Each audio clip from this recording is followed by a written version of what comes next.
अस्सलाम वालेकुम। तो आज का जो टॉपिक हम डिस्कस करने वाले हैं वो है थर्मल कंडक्टिविटी। थर्मल कंडक्टिविटी के टॉपिक को स्टार्ट करने से पहले मैं आपसे कहूँगा कि इससे पहले हमने ट्रांसफ़र ऑफ हीट और कंडक्शन ऑफ हीट की वीडियोस की हैं। आप उन वीडियोस को लाजमी देखिएगा।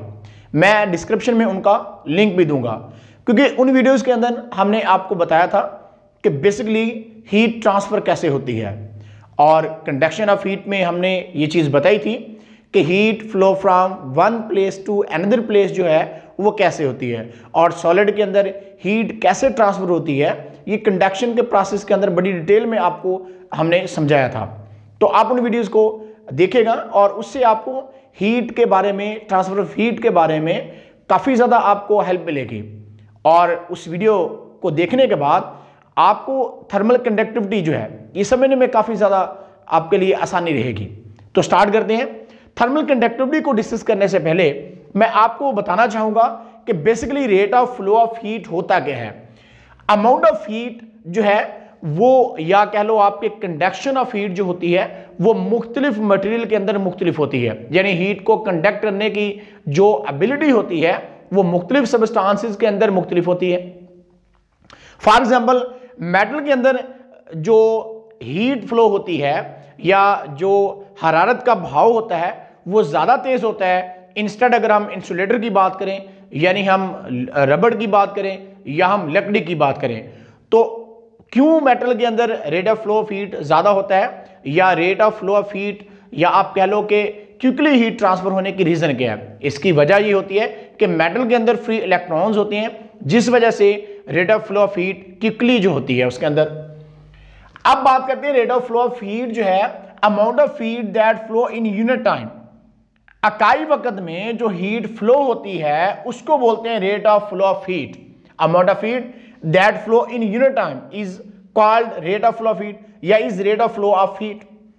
अब यहां पे हमने मैथमेटिकली बताने की कोशिश की आपको कि rate of flow of heat is equal to Q by T. Q यहां पे क्या है? हीट है जो फ्लो हो रही है।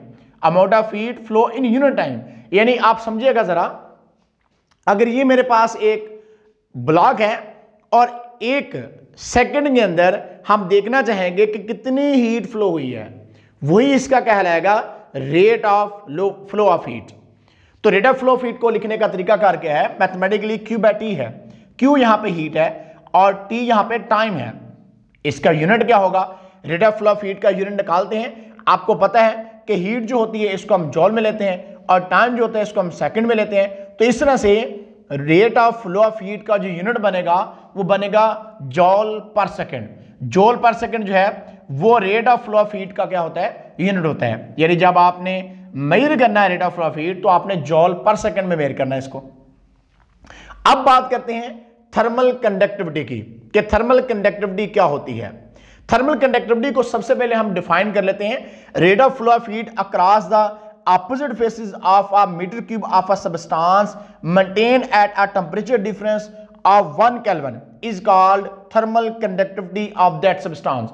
मुख्तलिफ मटेरियल जो होते हैं उनकी थर्मल कंडक्टिविटी मुख्तलिफ होती है। जैसे कि वीडियो के स्टार्ट में मैं आपको बता रहा था कि हीट को कंडक्ट करने की या कंडक्शन ऑफ हीट जो होता है वो मुख्तलिफ मटेरियल जो होते हैं, मुख्तलिफ सबस्टांस जो होते हैं उनके लिए मुख्तलिफ होता है। अब देखिएगा जरा, यहां पे हमने एक ब्लॉक हमने यहां पे लिया हुआ है, सॉलिड ब्लॉक हमने लिया हुआ है, और इसके दो एंड हमारे पास है। एक एंड ये है और एक एंड इसका ये है। और इस सॉलिड जो ब्लॉक है इसकी लेंथ जो हमारे पास वो L है, और इसके इस साइड का टेम्परेचर जो हमारे पास वो T1 टेम्परेचर है, और इस साइड पर टेम्परेचर क्या है? T2 टेम्परेचर है। और जब इस सॉलिड ब्लॉक को हमने हीटअप किया, एक साइड से हमने इसको गर्म किया, तो T1 टेम्परेचर यहां पे है और यहां पे क्या है? T2 टेम्परेचर है। तो जब इसको हीटअप किया तो इसकी वजह से यहां पे टेम्परेचर का डिफरेंस बन गया। टेम्परेचर का डिफरेंस बनते ही हीट क्या होगी? हीट फ्लो करने लगी। अब क्यों हीट जो है वो फ्लो करेगी इस एंड से इस एंड तक। तो यही मैं बात कर रहा था जब rate of flow of heat को मैंने डिफाइन करवाया था कि amount of heat flow in unit time. Unit time में जो हीट फ्लो होती है वो rate of flow of heat कहलाता है। अब जब इस सॉलिड को हमने हीटअप किया था, एक साइड से हमने इसको गर्म किया था, तो इस वजह से इस साइड का टेम्परेचर T1 बना जो कि हाई टेम्परेचर है, और इस साइड का टेम्परेचर T2 बना जो कि लो टेम्परेचर है। और इस सॉलिड की जो लेंथ है वो L इसकी लेंथ है, और A इसका क्या है, क्रॉस सेक्शनल एरिया है। A इसकी जो है वो क्रॉस सेक्शनल एरिया को हम रिप्रेजेंट कर रहे हैं A से, और T1 T2 इसके क्या टेम्परेचर है। अब थर्मल कंडक्टिविटी को फिर से डिफाइन करते हैं, जरा देखिएगा। Rate of flow of heat across the opposite faces of a metre cube of a substance, यानी 1 मीटर क्यूब आपके पास सबस्टेंस है और उसके एंड्स के दरमियान जो टेम्परेचर का डिफरेंस अगर 1 केल्विन है, तो जो rate of flow of heat होगा वही उस मटेरियल की क्या बनेगी, वो उस मटेरियल की थर्मल कंडक्टिविटी बनेगी। जैसा देखिएगा यहां पे हमारे पास एक सॉलिड, आप कह लें इसको सॉलिड ब्लॉक है, और इसको एक साइड से हमने हीट अप किया है। तो जब एक साइड से हम इसको हीट अप करते हैं तो यहां पे टेम्परेचर T1 है, और जो इसकी लेंथ है वो L इसकी लेंथ है, और यहां पे टेम्परेचर जो है वो T2 है। तो इनके अपोजिट फेसेस, यानी एक फेस ये है और दूसरा फेस ये है, तो अपोजिट फेसेस के दरमियान टेम्परेचर डिफरेंस अगर 1 केल्विन होगा तो वही इस मटेरियल की, इस सबस्टेंस की थर्मल कंडक्टिविटी कहलाएगी।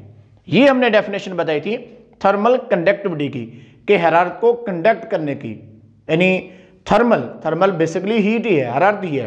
तो हरारत को कंडक्ट करने की जो इस मटेरियल की सलाहियत होगी वो क्या होगी, rate of flow of heat across the opposite face of a metre cube of a substance, यानी अगर 1 metre cube of a substance है और उसके एंड्स के दरमियान टेम्परेचर का डिफरेंस 1 केल्विन है, तो वो उस मटेरियल की जो उसके अंदर rate of flow of heat हो रहा है वही उस मटेरियल की थर्मल कंडक्टिविटी कहलाती है। ये होता है थर्मल कंडक्टिविटी। अब थर्मल कंडक्टिविटी जो है ये इसके कुछ फैक्टर्स हैं, ये चीज ऑब्जर्वेशन में यही है कि थर्मल कंडक्टिविटी के कुछ फैक्टर हैं। Factor on which heat flow through solid depends, यानी जो सॉलिड के अंदर हीट फ्लो करती है इसके कुछ फैक्टर्स हैं, और वो फैक्टर्स कौन कौन से हैं उनको अब हम देखते हैं।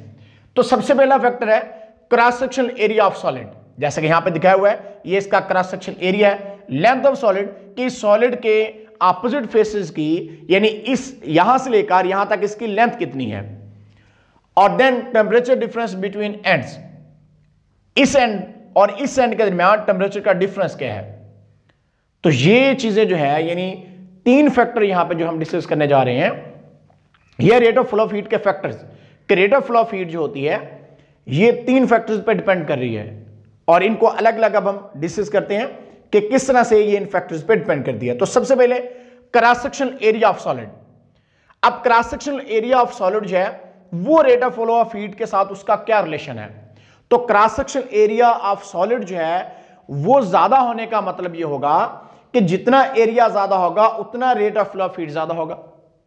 क्योंकि अगर हम देखें कि हमारे पास एक सॉलिड ये है और दूसरा सॉलिड भी मैं आपको दिखाता हूं, अगर इन दोनों को सॉलिड को हम आपस में मिलाते हैं तो इन बॉडी की हर पैरेलल लेयर में मॉलिक्यूल और आजाद इलेक्ट्रॉन की तादाद जो होगी बढ़ जाएगी। जैसे देखें अगर ये चीज हमारे पास है और इसके बाद ये इसके साथ मैंने मिला दिया है, तो अब इसका अगर क्रॉस सेक्शनल एरिया ज्यादा हो गया है तो इस बॉडी की हर लेयर, यानी जितनी भी लेयर्स हैं उनके अंदर इलेक्ट्रॉन्स और मॉलिक्यूल्स जो हैं वो बढ़ जाते हैं। और जब इलेक्ट्रॉन्स बढ़ गए हैं, मॉलिक्यूल्स बढ़ गए हैं, तो इसका मतलब rate of flow of heat ज्यादा होगा। तो rate of flow of heat जो होता है वो डिपेंड करता है क्रॉस सेक्शनल एरिया पे।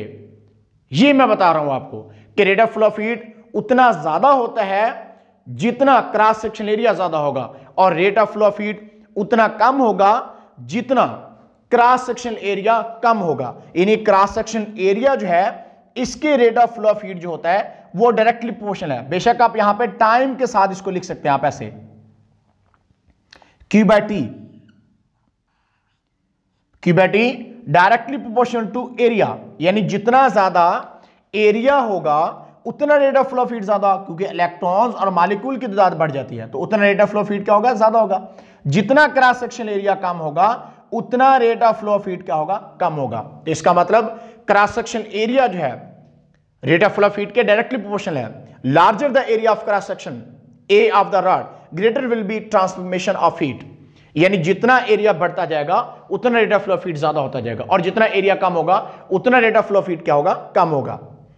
उसके बाद नंबर 2 फैक्टर इसका, ये तो था इसका 1 फैक्टर, ये पहला फैक्टर इसका है।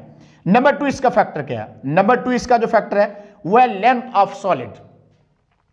अब जितनी लेंथ ज्यादा होगी उतना rate of flow of heat जो होगा उसको टाइम ज्यादा लगेगा। फॉर एग्जांपल ये मेरे पास एक रॉड है, अब इसकी लेंथ देखिएगा ये कितनी ज्यादा इसकी लेंथ है, तो इसकी लेंथ ज्यादा अगर है तो हीट को इस एंड से इस एंड तक फ्लो होने में टाइम भी ज्यादा लगेगा। लेकिन अगर इसके इंस्टेड हम बात करें इसकी, तो इसकी लेंथ कम है, तो rate of flow of heat जो है वो लेंथ के क्या है, rate of flow of heat length की इनवर्सली प्रोपोर्शनल है। यानी rate of flow of heat जो है वो लेंथ के क्या है, इनवर्सली प्रोपोर्शनल है। ये मैं लिख देता हूं यहां पे Q by T, या Q भी आप सिंपली लिख सकते हैं। तो rate of flow of heat inversely to length है। अगर लेंथ बढ़ती है तो rate of flow of heat क्या होगा, कम होगा, क्योंकि हीट को फ्लो होने में ज्यादा टाइम लगेगा। और अगर लेंथ कम होती है तो rate of flow of heat क्या होगा, ज्यादा होगा, क्योंकि जल्दी से हीट जो है वो एक एंड से दूसरे एंड तक पहुंच जाती है। तो इसका मतलब अगर लेंथ हम इंक्रीज करते हैं तो rate of flow of heat कम होता है, और अगर हम लेंथ डिक्रीज कर देते हैं तो rate of flow of heat ज्यादा होता है। तो shorter the length L greater the quantity of heat Q which reaches for and, यानी दूसरे एंड तक हीट तेजी के साथ पहुंचती है अगर लेंथ कम है, और अगर लेंथ ज्यादा तो rate of flow of heat जो होगा वो कम हो जाता है, क्योंकि टाइम ज्यादा लगता है उस सूरत में। तो लेंथ के साथ rate of flow of heat का क्या रिलेशन है, लेंथ के साथ rate of flow of heat का इनवर्स रिलेशन है। यानी इनवर्स रिलेशन होता है, अगर एक चीज बढ़ती है दूसरी कम होती है, एक कम होती है दूसरी बढ़ती है। ये लेंथ के साथ इसका रिलेशनशिप था। अब हम बात करते हैं कि difference of temperature between ends of rod या एंड ऑफ ब्लॉक। अगर इस ब्लॉक के एंड्स के दरमियान, जैसा कि यहां पे हाई टेम्परेचर T1 था और यहां पे लो टेम्परेचर T2 था, तो ब्लॉक के एंड्स के दरमियान अगर टेम्परेचर का डिफरेंस ज्यादा होता है तो rate of flow of heat ज्यादा होता है, और अगर टेम्परेचर का डिफरेंस कम होता है तो rate of flow of heat क्या होगा, कम होगा। यानी इस एंड से इस एंड तक हीट कब ज्यादा फ्लो होगी, जब इस एंड और इस एंड के दरमियान टेम्परेचर का डिफरेंस ज्यादा होगा, और अगर टेम्परेचर का डिफरेंस इस एंड और इस एंड के दरमियान कम होगा तो rate of flow of heat कम होगा। फॉर एग्जांपल अगर पहले मैं इस एंड पे टेम्परेचर देखूं कि वो हमारे पास 50 सेल्सियस है और इस एंड पे टेम्परेचर हमारे पास 20 सेल्सियस है, और दूसरे केस में अगर हम बात करें कि यहां पे हमारे पास 70 सेल्सियस टेम्परेचर है और यहां पे हमारे पास 10 सेल्सियस टेम्परेचर है, तो आप देखिएगा 50 माइनस 20 करूंगा 30 सेल्सियस का डिफरेंस है, 70 माइनस 10 करूंगा तो हमारे पास 60 सेल्सियस का डिफरेंस है। तो इसका मतलब क्या होगा कि इस सूरत में rate of flow of heat ज्यादा होगा, क्योंकि यहां पे टेम्परेचर का डिफरेंस ज्यादा है। इंस्टेड अगर पहले केस की हम बात करें तो यही चीज मैं यहां पे बता रहा था, greater is the difference of temperature between ends T1 minus T2, T1 high temperature है, T2 लो टेम्परेचर है, greater will be heat Q reaching from one end to other. यानी कि जो हीट फ्लो होगी वो तब ज्यादा होगी जब टेम्परेचर का डिफरेंस ज्यादा होगा, और जब टेम्परेचर का डिफरेंस कम होगा तो rate of flow of heat क्या होता है, कम होता है। तो इसको भी आप Q by T या सिंपली आप Q लिख सकते हैं, यानी Q by T लिख सकते हैं या Q लिख सकते हैं। तो Q by T directly proportional to temperature difference between the two ends, T1 और T2 के दरमियान जितना टेम्परेचर डिफरेंस होगा ज्यादा उतना rate of flow of heat होता है ज्यादा, और जितना टेम्परेचर डिफरेंस होता है कम उतना rate of flow of heat क्या होगा, कम होगा। तो ये तीनों रिलेशन जो हमारे पास, पहला रिलेशन क्रॉस सेक्शन एरिया का डायरेक्टली प्रोपोर्शनल है, दूसरा रिलेशन लेंथ के इनवर्सली प्रोपोर्शनल है, और टेम्परेचर डिफरेंस के क्या है, डायरेक्टली प्रोपोर्शनल है। अगर हम तीनों रिलेशन को मिला दें, यानी पहला, दूसरा और तीसरा रिलेशन, इन तीनों रिलेशन को अगर हम मिलाएं तो Q by T हमारे पास जो है वो डायरेक्टली प्रोपोर्शनल एरिया के है, और डायरेक्टली प्रोपोर्शनल किसके है, टेम्परेचर के है, इनवर्सली टू लेंथ है। Q by T is equal to, जब प्रोपोर्शनल का साइन हम हटाते हैं तो आपको पता है कांस्टेंट लगाते हैं, यहां पे K कांस्टेंट लगा रहे हैं। K क्या है, यहां पे कांस्टेंट है जिसको थर्मल कंडक्टिविटी हम मानते हैं। ये हमारे पास क्या है, कोफिशिएंट ऑफ थर्मल कंडक्टिविटी है K, जो कि कांस्टेंट भी कहलाता है। तो Q by T is equal to KA T1 minus T2 divide by L आएगा। अब देखिएगा जरा यहां पे coefficient of thermal conductivity K जो है वो क्या चीज है?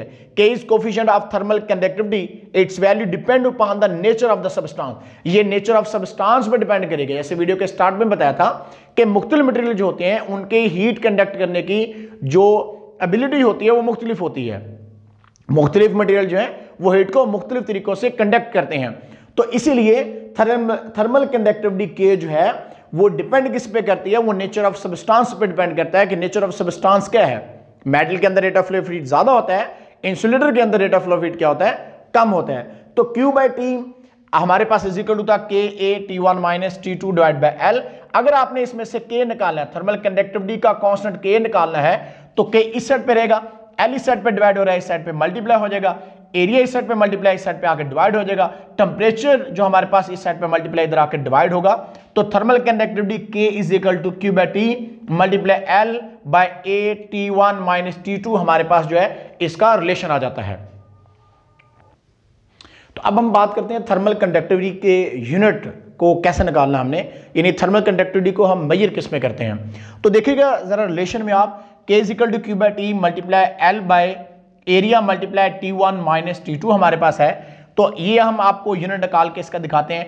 जो हमारे पास Q है, हीट है, इसको हम जो है जॉल में मेजर करते हैं, और टाइम जो होता है इसको हमने सेकंड्स में मेजर करना होता है। इसी तरह से लेंथ जो होती है इसको हमने मीटर में मेजर करना होता है, और एरिया ये मीटर स्क्वायर में होता है, यानी एरिया का यूनिट मीटर स्क्वायर होता है। टेम्परेचर डिफरेंस है, तो बेसिकली है तो टेम्परेचर ही है, और इसका यूनिट क्या होता है? इसका यूनिट होता है केल्विन। अब क्या होगा?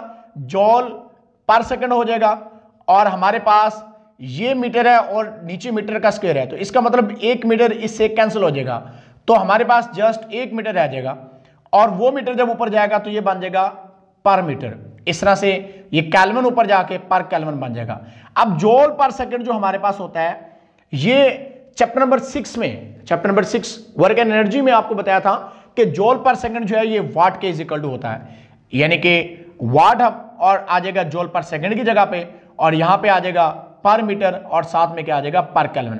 तो इस तरह से हमने थर्मल कंडक्टिविटी का यूनिट जो है वो लिखा हुआ है यहां पे वाट पर मीटर पर केल्विन, यानी थर्मल कंडक्टिविटी जो है वो आपने मेजर करनी है जब, तो किस यूनिट में मेजर करनी है? तो थर्मल कंडक्टिविटी को मेजर करने का हमने तरीका आपको बताया है कि किस तरह से थर्मल कंडक्टिविटी को आपने मेजर करना है, और यूनिट जो है वो बता दिया आपको कि किस यूनिट में आपने इसको मेजर करना है। वाट पर मीटर पर केल्विन में आपने थर्मल कंडक्टिविटी को मेजर करना है। तो इस तरह से आज के टॉपिक जो हमारा था थर्मल कंडक्टिविटी, इसमें हमने आपको बताया कि मुख्तलिफ मटेरियल जो होते हैं उनकी थर्मल कंडक्टिविटी जो होती है वो मुख्तलिफ होती है। आपकी बुक में टेबल भी मौजूद है जिसमें वो डिफरेंट सब्सटेंसेस की थर्मल कंडक्टिविटी के बारे में बता रहा है। फॉर एग्जांपल जो ईंट है उसकी थर्मल कंडक्टिविटी 0.6 है, कॉपर की 400 है, और साथ में यूनिट डेफिनेटली आएंगे वाट पर मीटर पर केल्विन। ग्लास का 0.8 होता है वाट पर मीटर पर केल्विन थर्मल कंडक्टिविटी, यानी हरारत को कंडक्ट करने की जो सलाहियत होती है। इस तरह से आइस जो है इसकी 1.7 है, एयर की 0.026 है। तो ये इस तरह से मुख्तलिफ सब्सटेंस जो होते हैं उनकी हम थर्मल कंडक्टिविटी जो है वो हम आसानी के साथ जो है वो फाइंड आउट कर सकते हैं। तो आज के टॉपिक में हमने सीखा rate of flow of heat क्या होता है और थर्मल कंडक्टिविटी क्या है, और rate of flow of heat के कुछ फैक्टर्स हैं। Rate of flow of heat किन फैक्टर्स पे डिपेंड करता है हमने बताया आपको। क्रॉस सेक्शन एरिया है, लेंथ ऑफ सॉलिड है, temperature difference between two ends of solid है, इस पे है, और साथ में हमने कोफिशिएंट ऑफ थर्मल कंडक्टिविटी जो है इसको आपको बताया कि ये किस पे डिपेंड करता है, कोफिशिएंट ऑफ थर्मल कंडक्टिविटी के, और इसको मेजर आपने किस में करना है ये भी हमने बताया आपको। तो आज के लिए इतना ही, फिर मिलेंगे इंशाल्लाह, तब तक अल्लाह हाफिज़।